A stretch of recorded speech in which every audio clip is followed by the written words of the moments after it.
ज्ञान अर्जित केलेलं आहे, तर त्याचा समाजामध्ये सामान्य लोकाला फायदा व्हावा म्हणून आम्ही इथं 1 महिन्यासाठी जे आम्ही काही ज्ञान ते सांगण्यासाठी आलेलो आहोत.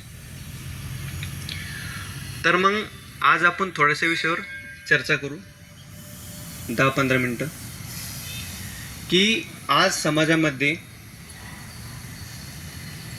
योग याची आवश्यकता काय आहे याच्यावर थोडीशी आपण चर्चा करणार आहोत. सोबत तुम्ही जे प्राणायाम आहेत ते करत जा. तर मग आज समाजामध्ये आपण जर बघितलं तर योगची आवश्यकता खूप आहे. तर योगमुळे आपण शारीरिक, मानसिक आणि वाचनिक या तिन्ही स्तरावर आपला विकास करू शकतो.